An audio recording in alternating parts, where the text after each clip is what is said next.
In this video, we will show you how to get your architectural clocks on time if you have an MC100 Master Clock.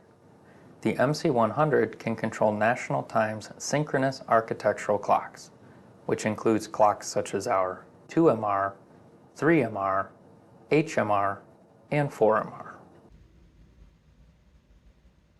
For this demonstration, I will be using the weatherproof version of the MC100. But the procedure is the same if you have a standard MC100 or the rack mount version of the MC100.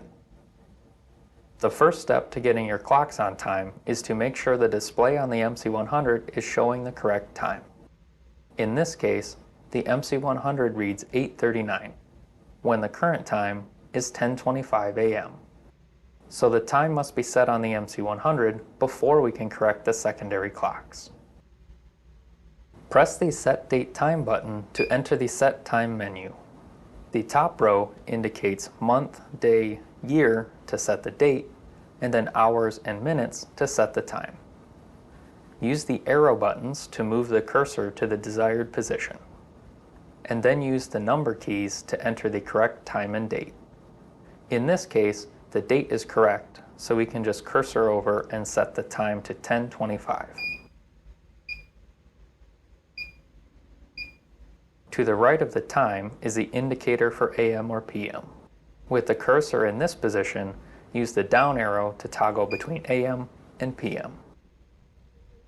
To the right of that, use the corresponding day of the week button to select the correct day. Press Enter when you are finished setting the time.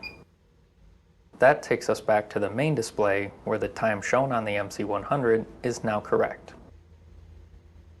Now we can get the secondary clocks on time.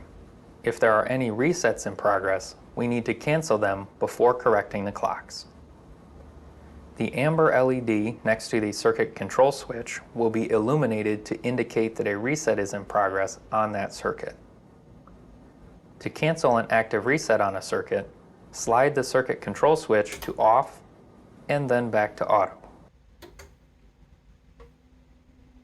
A standard MC100 can control up to 4 architectural clocks, each one on their own circuit. Circuit 1 controls the power to all 4 architectural clocks, so when Circuit 1 is turned off, all the clocks will be stopped. When canceling a reset on Circuit 1, all the clocks will stop and they will resume running when the switch is returned to auto. Only the reset on Circuit 1 will be canceled.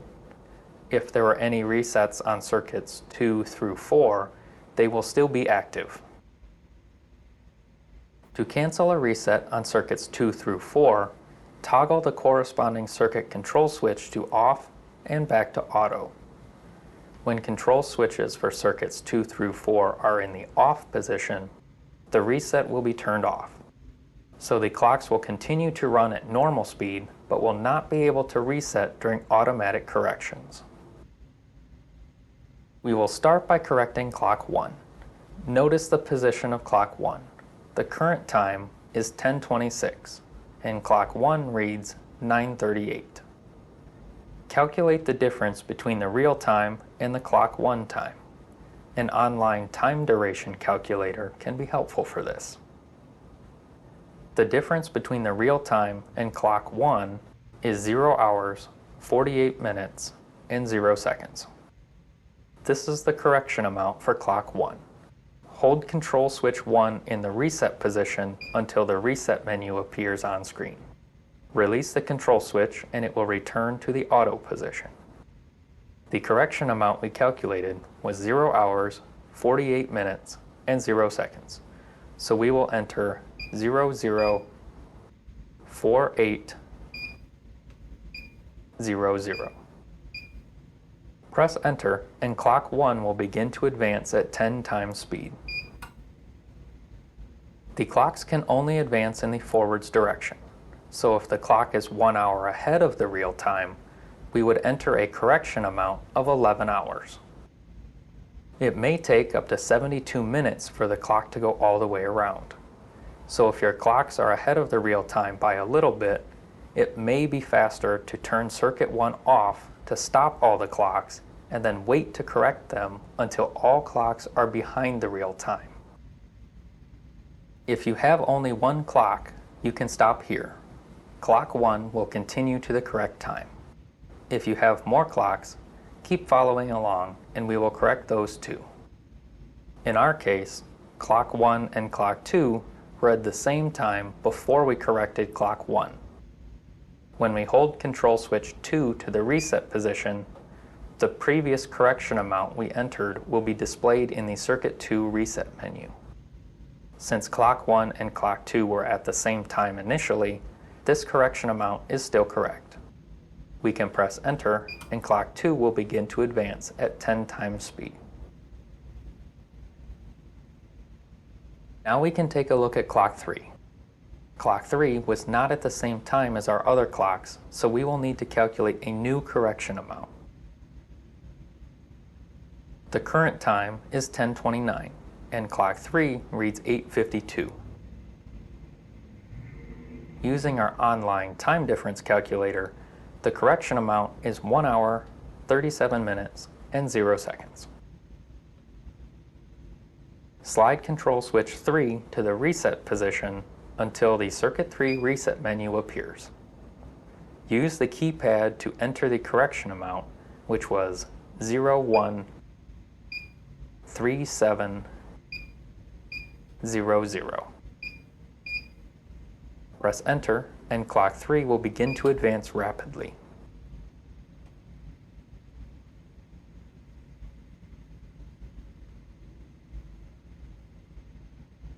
Since we have 4 secondary clocks, we have one more correction amount to calculate.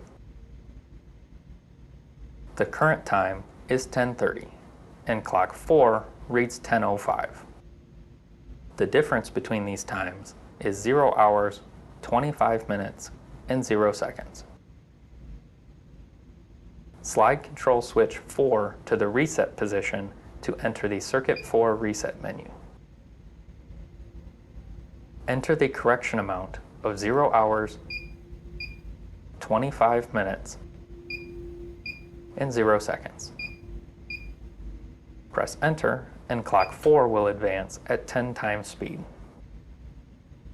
Now all of our clocks are on their way to the correct time.